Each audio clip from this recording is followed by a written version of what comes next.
merawat jagat dan membangun peradaban melalui ekologi spiritual. Bagaimana memaknai tema ini, Pak Maskut? PBNU memiliki tema merawat jagat, membangun peradaban. Dan ini tema besar Nahdlatul Ulama setelah 1 abad. Nah, ini memiliki relevansi tugas garapannya LPBI.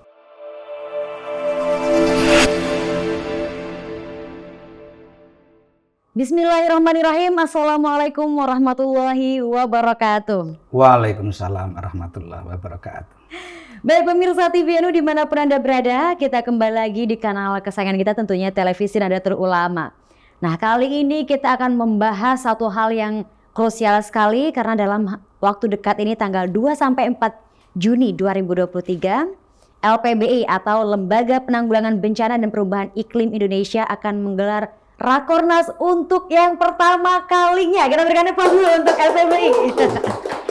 Di kepengurusan ini ya maksudnya. Nah, ini saya hari ini sudah bersama dengan Pak Maskut Chandra Negara. Beliau merupakan Wakil Ketua LPBI PBNU sekaligus Ketua SC untuk Rakornas kali ini. Pak Maskut, assalamualaikum. Waalaikumsalam warahmatullahi wabarakatuh. Bagaimana Pak Maskut hari ini, sehat? Alhamdulillah sehat. Alhamdulillah sehat. Gimana Mbak Ulan sehat? Alhamdulillah sehat. Ini Pak Maskut salah satu sosok yang menginspirasi juga karena beberapa waktu lalu kita juga sempat meliput Pak Maskut berangkat ke Turki ya, dalam penyaluran bantuan bencana. Misi sosial negara Indonesia, dan dalam hari ini PBNU dilibatkan diwakili oleh LPBI.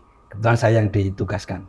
Artinya LPBI memang punya concern yang khusus gitu ya untuk segala macam bencana yang terjadi khususnya. Oh ya tentu. Apalagi yang mengglobal begitu. Iya betul. Karena LPBI itu tagline-nya reaksi cepat dalam hal penanggulangan bencana.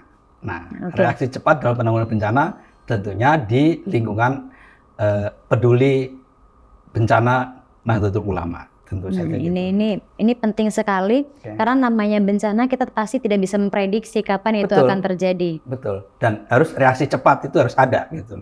Dan LPBI membuat tagline itu. Artinya LPBI menjadi ini juga ya, menjadi representatif dari pengurus besar Nahdlatul Ulama. Oh iya, tentunya begitu. Nah, jadi tentu tidak bisa berdiri sendiri kan. Partnernya ada LAZI sebagai pensupport dananya, kemudian dari elemen-elemen lembaga yang lain kan tentu terlibat dalam penanganan bencana itu. Oke, baik Pak Maskut, ini kita akan membincang terkait Rakornas yang sebentar lagi akan digelar oleh LPBI. Nah, sebenarnya nanti siapa saja yang akan hadir dan juga diundang dalam rangkaian Rakornas yang akan digelar ini? Oke, baik. Terima kasih Mbak Wulan. Tentu saja kita akan menghadirkan Ketua Umum Pengurus Besar Nahdlatul Ulama, Haji Yahya Khalil Stakuf, yang sudah bersedia hadir dan menentukan tanggalnya tanggal 3 Juni 2023.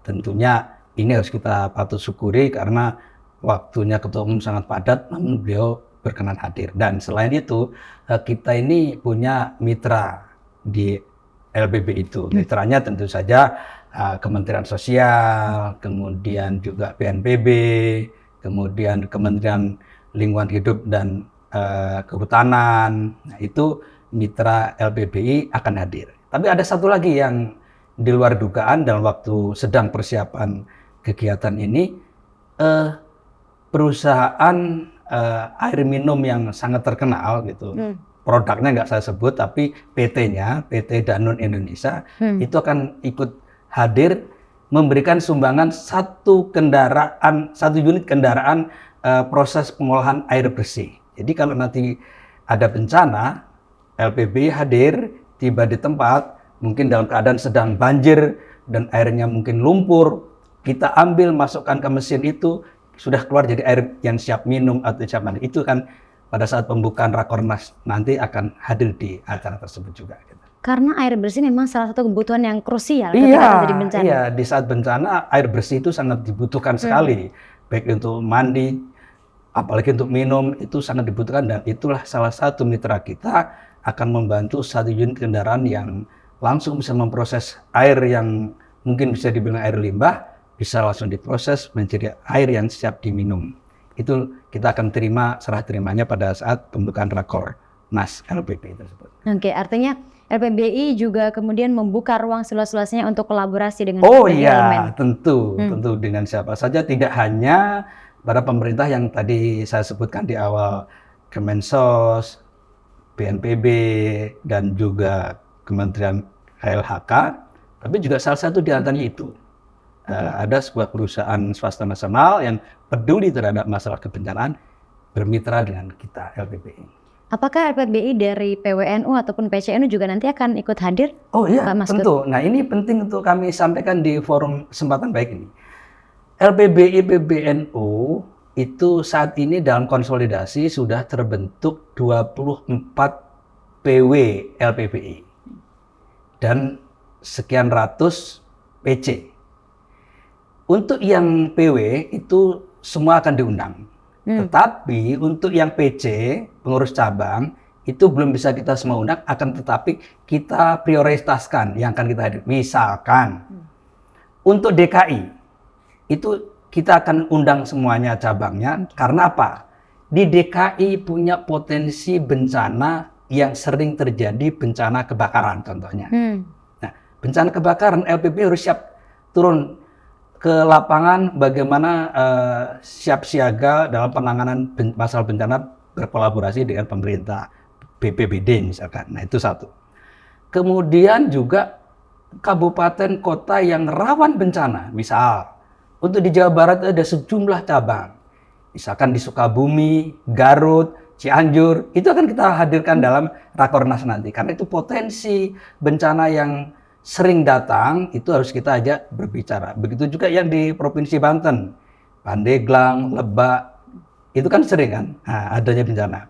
Jawa Tengah misalkan, yang di kawasan lereng Gunung Merapi. Nah, itu kita undang. Tapi juga tidak hanya yang bencana itu, bencana rob misalkan, di Pekalongan, di Demak, kita akan undang. Di Jawa Timur, cabangnya juga yang seputaran kawasan si Probolinggo, Lumajang, dengan bencananya erupsi. Nah, itulah Mbak Wulan yang kira-kira akan kita ikut hadirkan di Rakornas ini nanti.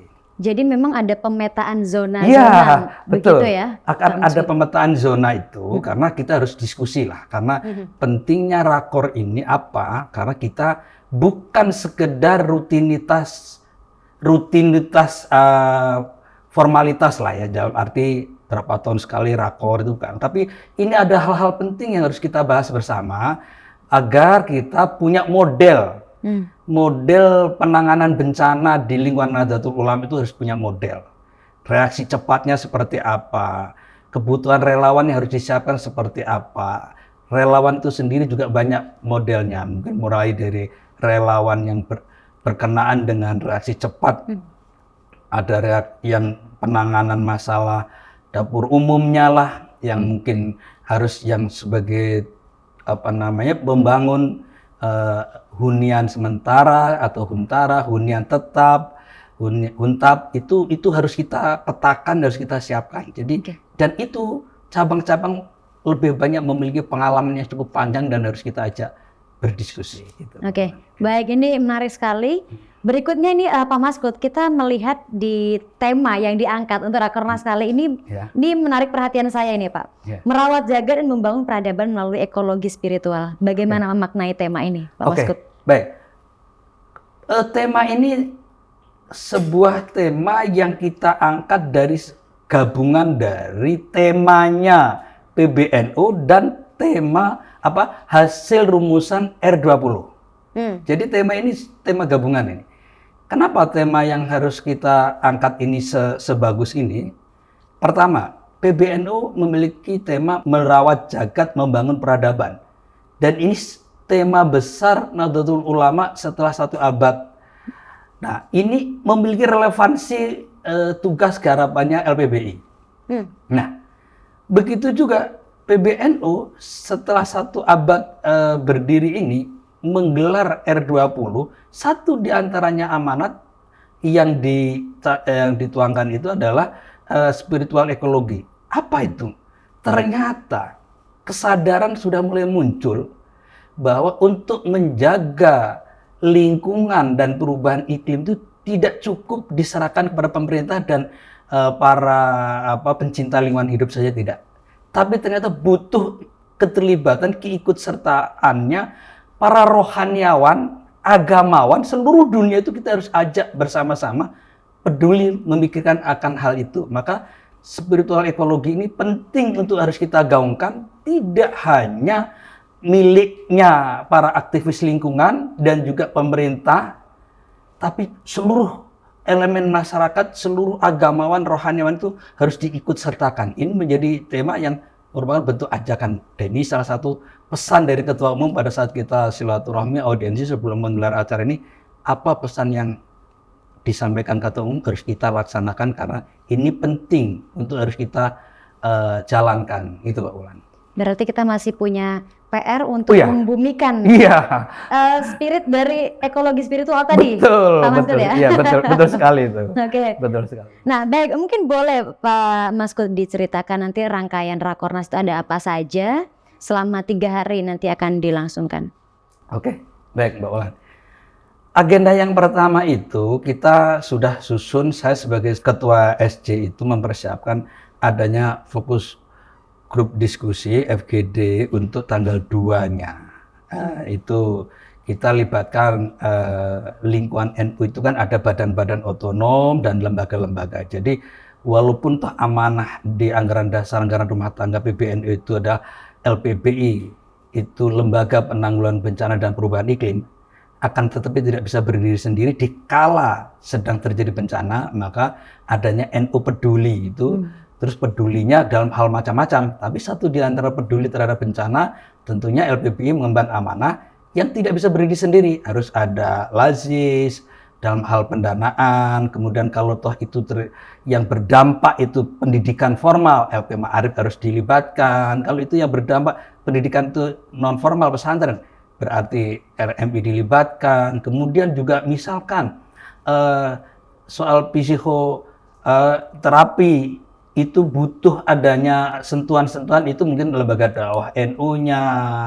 Tetapi tidak hanya itu, badan otonom dilibatkan. Misalkan muslimat yang memiliki massa banyak, perlu harus dapur umum, kemudian Fatayat pun juga memiliki peran-peran penting, dan lebih tidak kalah pentingnya, Banser dan Ansor itu bisa lebih cepat lagi dilibatkan dalam kebencanaan. Maka tentunya kita ingin berdiskusi dalam hal itu pada hari pertama sebelum pembukaan Rakornas. Nah, di Rakornas itu hal-hal yang perlu mau kita bahas adalah ya tentu saja rutinitasnya diawali dengan pembahasan tata tertib lah ya. Tapi kita akan melakukan pendahuluannya itu seminar. Lah, seminar ini akan kita jadikan muatan pembahasan di Rakornas itu, maka kita menghadirkan pakar lingkungan hidup, pakar tentang masalah kehutanan yang ada di Prancis sana kita hadirkan. Kemudian juga di Kementerian Sosial, Kementerian KLHK dan BNPB akan kita libatkan dalam memulai di awal itu kita adakan seminar. Nah, selesai seminar kita masuk pada Rakornas. Lah, di Rakornas itu nanti kita akan membahas ya tentunya 3 hal yang tidak kalah pentingnya, lebih kepada program kerja. Program kerja LPBI 5 tahun ke depan, artinya tinggal 4 tahun lagi, itu tidak kalah pentingnya, itu tentunya kita akan konsen kepada masalah pertama tentunya mengenai kebencanaannya. Lah, di dalam kebencanaan ini kan harus mulai dari berbicara tentang bagaimana menghadapi bencana itu apa saja yang harus dilakukan. Ketika berbicara menghadapi, tentunya kita harus lebih jauh antisipasi. Jangan kita bereaksi pada saat setelah terjadi bencana. Padahal bencana itu bisa ditekan kalau kita mempersiapkan hal-hal apa yang kemungkinan terjadi. Makanya pendidikan untuk di awal sebelum terjadinya itu kita harus melakukan pendeteksi dini itu harus dilakukan. Kemudian juga hal-hal apa yang harus dicegah itu, kawasan mana saja yang menjadi potensi bencana. Nah, yang berikutnya adalah tanggap bencana, kemudian rehabilitasi, kemudian setelah tanggap bencana juga rehabilitasi, pasca bencana. Pasca bencana harus kita pikirkan, misalkan setelah semuanya tertangani dengan baik, pasca bencana itu kan nasib yang terkena bencana boleh jadi sudah ditempatkan di hunian sementara maupun hunian tetap. Tapi soal ekonomi kan harus kita pikirkan juga. Karena semua bisa jadi harta bendanya sudah hilang, sawahnya sudah hanyut semuanya. Nah, jangka pendek, jangka menengah, jangka panjang secara ekonomi turut kita harus pikirkan siapa yang harus terlibat di situ. Nah, itulah kemudian selain masalah kebencanaan, tidak kalah pentingnya termasuk ekologi spiritual tadi mengenai lingkungan hidup, mengenai perubahan iklimnya. Ya, ini menjadi isu global saat Isu ini. global, isu global ini tentunya tidak kalah pentingnya. Jangan sampai publik secara umum LPBI identik dengan hanya penanganan bencananya. Ya. Di satu sisi ada perubahan iklim yang belum banyak mengenal tentang apa itu perubahan iklim, dan perubahan iklim itu terkait dengan lingkungan hidup. Ini akan kita diskusikan secara serius di Rakornas itu nanti. Jadi ini penting diletakkan pada bagian awal pembahasan. Berikutnya tentunya kalau organisasi itu akan bisa berjalan dengan baik, tentunya kita harus memiliki pedoman organisasi, tata kerja organisasi, tata kelola administrasi, tata kelola keuangan. Nah, di komisi yang kedua itu akan membahas tentang tata kerja organisasi yang meliputi tata kelola administrasi, tata kelola keuangan dalam hal pembiayaan organisasi harus seperti apa. Nah, ini penting. Jadi program kerja iya, kemudian tata kelola administrasi organisasinya kita bahas. Dan yang berikutnya kita akan membahas yang terakhir itu di komisi C nanti, rekomendasi. Kita dalam berorganisasi pasti setelah berembuk bersama teman-teman akan pasti ada dua usulan penting. Usulan pertama tentunya rekomendasi internal yang akan kita jadikan usulan pembenahan. Misalkan ke depan LPBI itu bla bla bla bla. Nah, gitulah. Jadi itu intern kita harus kita introspeksi, kita tata, kita kelola apa rekomendasi. Dan yang kedua tentu rekomendasi eksternal yang bisa kita sumbangkan kontribusi pemikiran Rakornas untuk bangsa dan negara itu apa. Makanya di komisi rekomendasi itu ada dua hal, internal, eksternal. Internal untuk ke dalam, untuk penataan ke dalam, mungkin hubungan antara LPBI pusat dengan daerah itu seperti apa, LPBI dengan induknya NU itu seperti apa. Nah, adapun kalau eksternal tentunya LPBI tidak bisa berdiri sendiri tanpa bermitra dengan lain, apa yang harus dilakukan dan negara harus berbuat apa terhadap organisasi sebesar NU ini terhadap masalahnya. Itulah kira-kira. Nah, tetapi ada hal yang tidak kalah pentingnya dalam membahas program kerja itu tidak lepas dari pedoman yang pernah dibahas dalam Rakernas NU di Cipasung. Amanah itulah yang akan kita nanti bedah, kita jabarkan karena di sana ternyata dalam hal peduli masalah lingkungan itu LPBI diamanati untuk membuat bank sampah, terutama yang ada di pondok-pondok pesantren. Di pondok pesantren, inilah yang akan kita bahas, juga harus idealnya seperti apa, keterlibatannya seperti itu. Oke, ini banyak sekali sebenarnya amanat yang harus dikerjakan nanti secara Rakornas ya. Betul. Termasuk garis-garis koordinasi organisasi tadi juga akan dibahas. Banyak sekali. Jadi ini benar-benar akan membahas yang banyak sekali agenda dalam Rakornas ini nanti. Oke. Tadi saya meng-highlight salah satu gerakan yang nanti akan digalakkan adalah NU Peduli. Ya. Itu nanti akan seperti apa? Oke, baik. NU Peduli yang digagas di sini tentu agak sedikit berbeda dengan NU Care. Jadi NU Care slogannya Lazisnu, tapi kalau NU Peduli ini ke depan adalah NU Peduli itu akan dikomandoi oleh salah satu pimpinan atau ketua Tanfidiyah di PBNU. Komandonya yang menjadi ngordinir. Tetapi bahasa kerennya leading sector, kewenangan koordinator pelaksana itu LPBI, tapi dinaungi oleh salah satu ketua PBNU. Tetapi menjalin di dalam NU Peduli itu ada Banser, Fatayat, Muslimat, dan lembaga-lembaga di bawah lingkungan Nahdlatul Ulama. Bentuknya seperti apa, rumusannya seperti apa, nah kita akan bikin SOP. Oke. Baik, mungkin terakhir Pak Maskut, apa sebenarnya harapan dari Rakornas kali ini dan juga mungkin kebijakan-kebijakan apa yang nantinya kemungkinan akan keluar. Kita boleh mungkin spill sedikit dulu ya. Oke. Kita kasih bocoran nih buat pemirsa TVNU. Baik, harapannya ke depan dari Rakornas LPBI yang pertama periode 2022-2027 ini adalah ke depan antara lembaga satu dengan lain yang ada di Nahdlatul Ulama itu saling bersinergi, tidak lagi menonjolkan ego organisasinya. Ke depan betul-betul satu irama. Satu irama. Artinya kalau yang keluar itu NU-nya, bukan lembaganya. Jadi itu harapannya yang bisa saya bocorkan dari Rakornas itu. Jadi semua itu nanti satu dengan yang lain, lembaga itu bersinergi, tidak membawa nama lembaganya, tapi yang dibawa adalah NU-nya. Tidak lagi tinggi-tinggian benderanya lembaga apa. Tidak jor-joran siapa yang paling banyak nominalnya menyumbang. Padahal kalau itu tidak tepat sasaran, itu yang dibawa juga menjerit. Apaan sudah numpuk di sini? Padahal bidangnya sebenarnya bukan itu.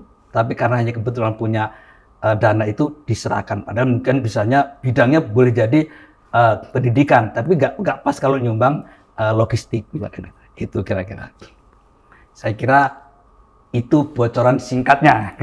Oke, baik. Ini menarik sekali berbicara tentang tadi semua tentang Rakornas ya, hal-hal terkait Rakornas ini Pak Maskud.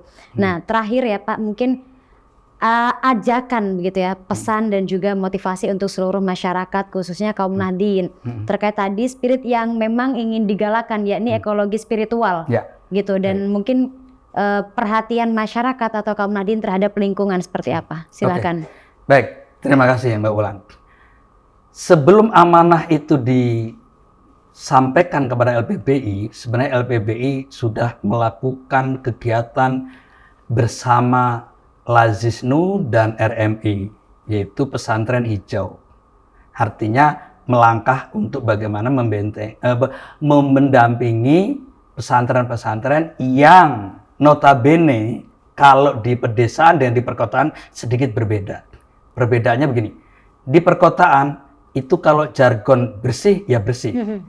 Pesantren di pedesaan tidak digeneralisir lah, sedikit banyaknya jargon an-nadzafatu minal iman, kebersihan setengah daripada iman, itu baru sebatas jargon. Tapi kalau melihat kotaannya, kamarnya, tempat wudhunya, selokannya, itu masih jorok. Dan itu saya buktikan ketika survei di beberapa pesantren. Tapi ketika program pesantren hijau, alhamdulillah satu persatu sudah mulai nampak seperti itu. Oleh karena itu, satu sepertinya contoh besok pada saat bersamaan Rakornas di pesantren Al-Hamidiyah, di sana juga akan mengukuhkan sejumlah relawan menjadi santri peduli lingkungan. Nah, itu contoh. Nah, ketika pertanyaan Mbak Ulan berkenaan dengan spiritual ekologi ini sebenarnya bukan diperuntukkan hanya sekedar di lingkungan NU atau sekedar umat Muslim, tetapi NU mengajak, sekali lagi, NU mengajak para agamawan, para rohaniawan, tidak hanya di Indonesia, tapi seluruh dunia, mulailah ayo peduli terhadap lingkungan ini, harus kita jaga baik-baik, kita pelihara baik-baik.